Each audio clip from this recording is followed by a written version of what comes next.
Real change doesn't start in the courtroom. It starts in the rooms where no one's watching. I go to state legislatures all across the country, and I help them, I guide them, I make suggestions to them for how they can introduce and pass and enact legislation that will prevent, reveal, and correct wrongful convictions. At the Innocence Project, Amanda and Bill aren't just fighting laws, they're fighting for lives.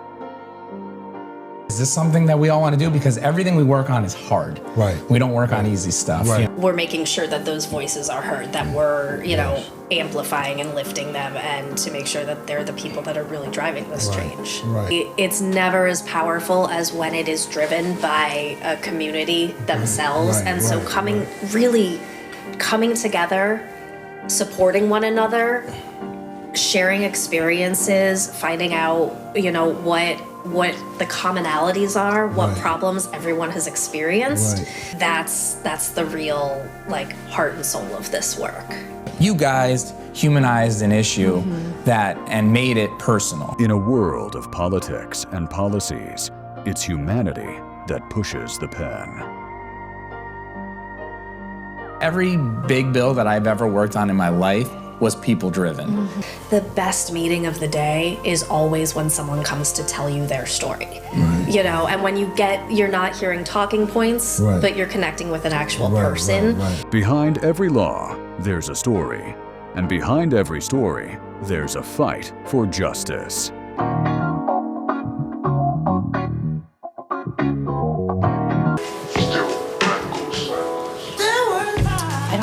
Thank you for joining another episode of Locked Up and Locked Out, the podcast.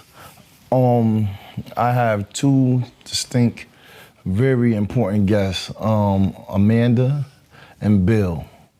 Can you tell the listening audience, our family, a little about what y'all do and who y'all are? Sure. I'll start. I'm Amanda Wallwin. I'm a state policy advocate at the Innocence Project. Okay. Yep. So, and because we've done some of this work together, yes. What that means is that I go to state legislatures all across the country, and I help them, I guide them, I make suggestions to them for how they can introduce and pass and enact legislation that will prevent, reveal, and correct wrongful convictions. And we do a little bit of work outside of that. We do a little bit of local work. We do a little bit of work with other system actors. Right. But really the meat and potatoes of what we do is in state capitals. And y'all the voices of the voice, the people that people don't hear about until it hit the news. Yeah. It's amazing. What we're always thinking about and what we're really trying to do is to make sure that, when we're able to get our foot in the door that way, that we're making sure that those voices are heard, that we're, amplifying and lifting them, and to make sure that they're the people that are really driving this change. Right. Yeah.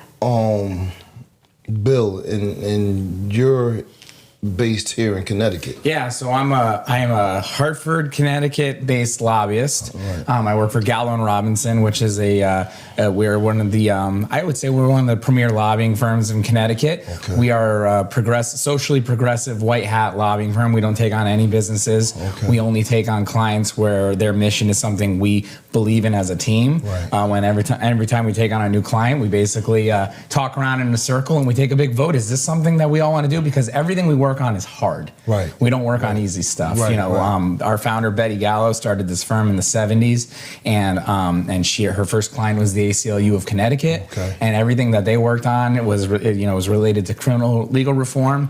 And she did that a long time. And so when I came into this world, my heart was always here. Right. And I was, happy to get to work with this wonderful group of clients. We have about 45 and 50-ish clients a year. Right. That we lobby for, but we have probably of that group maybe about 20 that we're really hands-on with. Right. Some of them just ask us for advice and we give it, and then there's others like the Innocence Project where we're pounding the pavement in Hartford and trying to get a bill passed. So whereas Amanda is our content expert expert. She comes in, she literally says, this is what's going on in the 50 states. This is the language we need to do. This is why we need to do it.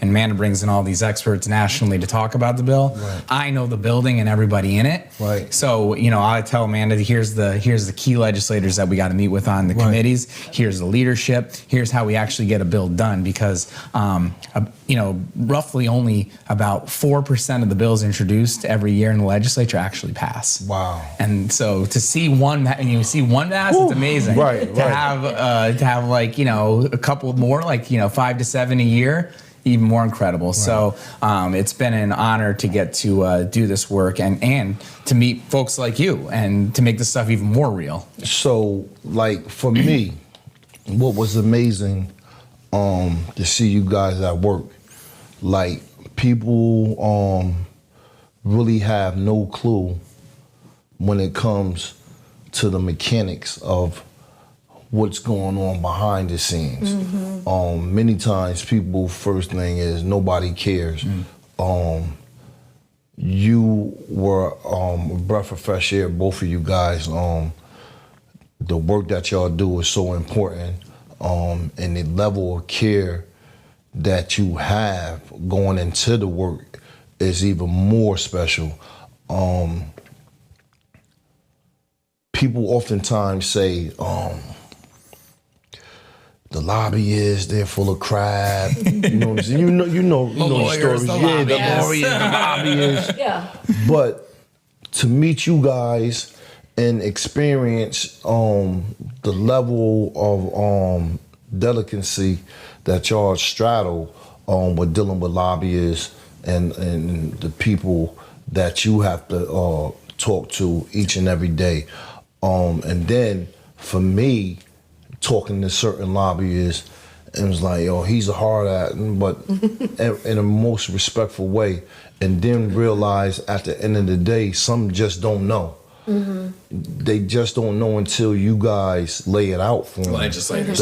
Yep. To understand. What can family members of victims of wrongful convicted or people that's changed their life and want to help in some small way? I think one of the things that both Bill and I do and that I really enjoy about this work is kind of taking that care and taking the values and the concerns that people who've been victims and their friends and family members have, and then being able to translate it into legislation, into policy, and then, having the expertise and the skill to make that happen inside the state capitol. But none of that happens without those folks being organized. Right. And that's the piece that, we can help, we can support, but it's never as powerful as when it is driven by a community themselves. So coming together, supporting one another, sharing experiences, finding out, what the commonalities are, what problems everyone has experienced, to have that come to us with, we've all seen this. Yes. We've all, one of the things that we've worked on together is compensation for people who've been exonerated. And you and your fellow exonerees had a lot of shared experiences, and were able to come, and we were able to then work that into legislative language and then take it from there. But without that experience and without the ability to organize, to show up, and to do the really hard and beautiful work of sharing what's happened to you, which is always the key to this. That's the real heart and soul of this work. I mean, because there's so many areas of gray. There's no one size fit all type of approach when you're dealing with so many different mindsets, and pulling these people together is a work of art, to say the least. Because, like I said, you have so many different mindsets walking into how they see things and their position sometimes it's hard nosed. How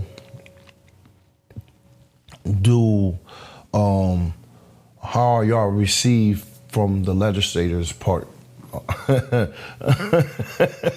I know it's a slippery slope, so to speak.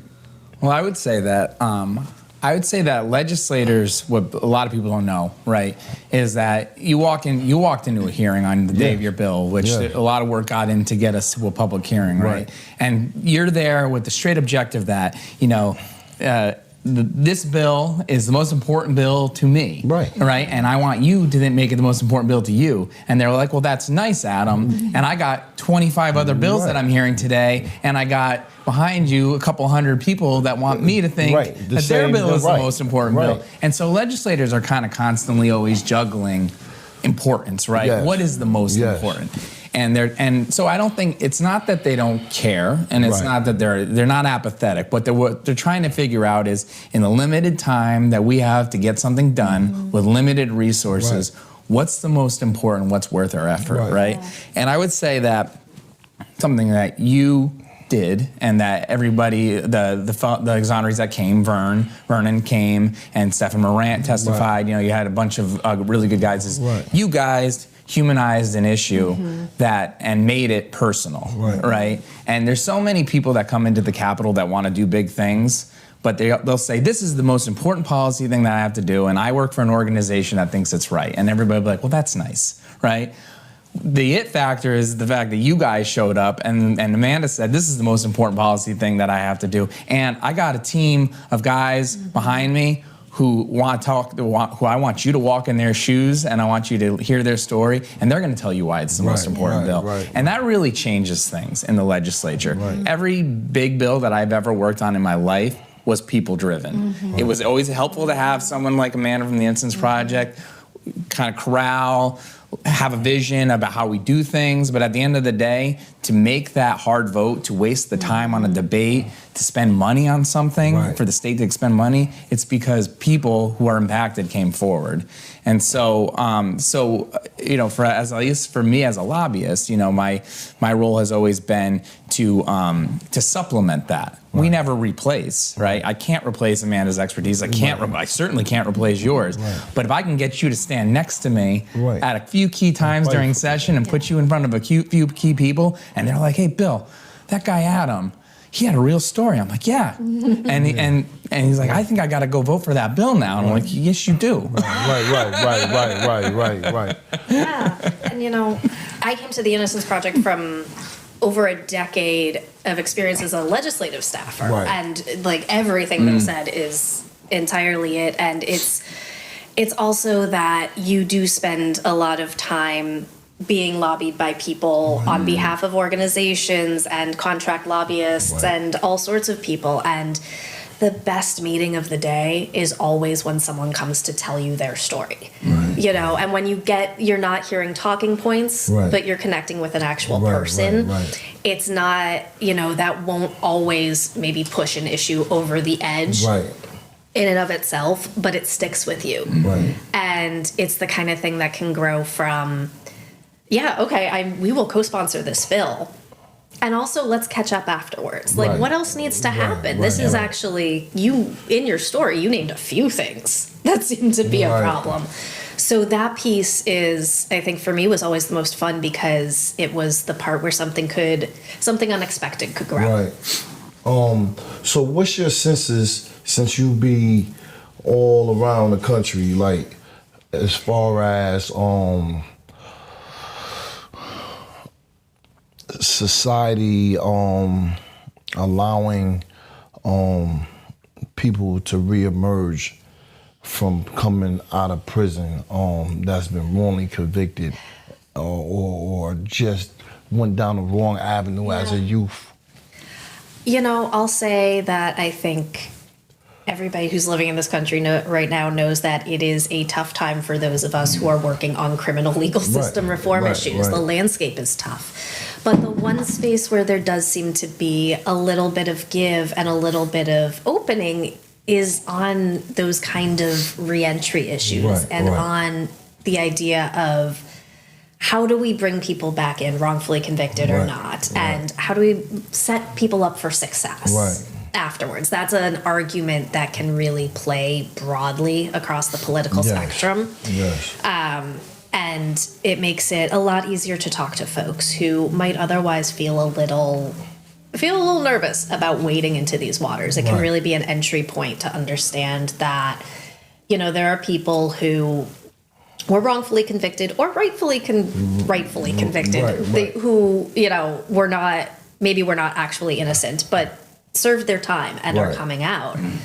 And in order to ensure that they're able to have a productive life moving forward, you need to make sure that they have access to all of the things that can help make that happen. Job training, education, healthcare, all of the things that we know we all need.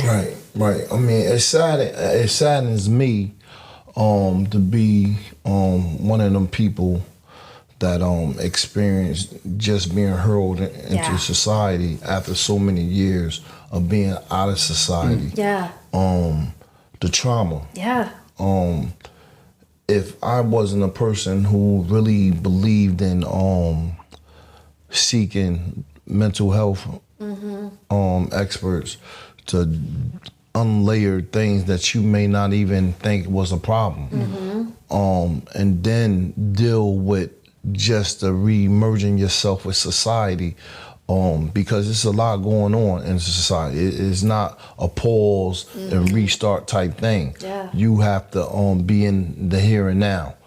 And for people that are less capable of moving in such lightning speed, because you have to have a job, you have to have Social Security card, you have to have your ID have to be a part.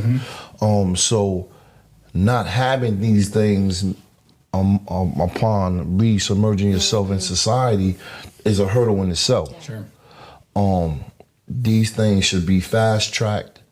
There should be a liaison that's on deck upon your reentry, that comes to you within 24 hours of notice that you're here, helping you straddle yourself through these murky waters, re-emerging yourself in society versus being a statistic that's going back to prison. And I'll say this is one of the issues that I'm particularly passionate about, because I've seen all of the ways that government can succeed and can provide services. And a lot of these things are things that, when you get down to it, governments have health care. They have health insurance plans. And adding a single person to a health insurance plan is not actually that big of a cost. And, governments run the identification program. So finding a way to make sure that folks are given identification immediately and are able to then start that process of getting back into the world and being able to show this is who I am. That's doable. There are all sorts of government benefits that are available. And something that, certainly when I was a legislative staffer, and a lot of legislators across the country, they have constituent services staffers who help their constituents find an entry point into government and solve their problems. And having that single person who's able to kind of coordinate those services can really be helpful for someone who needs that help. And looking at exonerees, I think that's a place where there's a real need for that, where someone can say, these are the things you're already qualified for. So we can help you get, whether that's, SNAP benefits or disability insurance or Medicaid, and it varies enormously from state to state and even from locality to locality. But then adding on top of that the things that we know exonerees in particular really need, like access to mental health care, access to job training and education, housing. Housing comes up issue all the time. I ran into the problem of, I have no history of renting. So now I'm being blackballed because I have no history. your money is no good. Yeah. So I'm forced to be in a situation that I possibly don't want to be in. Yeah. And nobody's there to defend or stand up for me to say, okay, well, he has a job. This is the circumstances. We have to, allow these people to immerse themselves in society. Yeah. Why would you put that type of roadblock up? So there lies another issue. Yeah. Yeah, and that's a real, that's a really fun policy issue to work on, actually, because it's a very real problem. Right. That is kind of, it's a little tricky to untangle, because looking at it from both perspectives, you understand how a landlord would be like, well, I can't, I don't, the way I usually conduct my business, I can't do it in this situation. Right. But that's an excellent place where government can step in and say, we understand that, we understand the way you usually do it, but here's how we're going to fill that gap and say that, this person has all of these things, and whether it's, I think for a lot of us when we were young and renting apartments, there were guarantors. Right. Is that is there some way to fill that space? I remember a person who came home, who called me, and he was forced into a halfway house, but he never had the issues of the people meeting the criteria to be in the halfway house. It was just a transition, and he was dealing with people that had substance abuse problems, and with them problems, you have their own layer of issues. That's merging and colliding with somebody that has not them issues, but the issues of resubmerging itself with society. And now you made these people merge with one. So and it's not conducive to neither one, because he's not understanding the substance abuse issue, and the person that's utilizing, or on these type of drugs or what have you, the situation may be, is not understanding that this person is not on his level of abuse, and on so it's just a mixture that's bad all the way around. Yeah, it's a solution that isn't actually tailored to the problem. Right. The wild thing, Adam, too, is that, when Amanda and I, when you guys brought up this idea about kind of you get out, right, and then it's like, what? You have nothing, right? You're starting from scratch, right? And I bless you for the people in your life that were able to catch you and able to help you out. That I don't think everybody's so lucky and able to have somebody to kind of help them out until they get to the point where they're on their own. Right. But the wild thing to me is that we have all these state supports, right? Connecticut especially has invested a lot of money into making sure that people have benefits and entitlements to help them get on their feet. Right. And the fact that what we're missing, I think, is someone to help you connect the dots. Right. Yeah. Right? Like someone to be like, hey, Adam, you just got out. We got to, what does Adam need right now to be successful? Well, on day one, Adam needs somewhere to go. Right. He needs to live somewhere. That's the first issue. There's no reason why we can't put him in his own apartment, try to figure that out. And then, and then all those other benefits. But it's like we figured out so much in Connecticut, but we're still so far behind, right? Like we're figuring out compensation more and more every year. We're making major progress on that. Yeah. We're shortening the time frame, right? Yeah. But still, it's a crime. Connecticut has to rectify the fact that a great injustice has been done to these individuals, and we have to make it better on day one. Yeah. And with the predatory lending. Oh my! You know what I'm saying? Which is a very big issue. You know what I'm saying? For a person who's been hurled into society after 30, 20, 15 years or whatever the situation may be, we don't want these people to go back to previous lifestyles.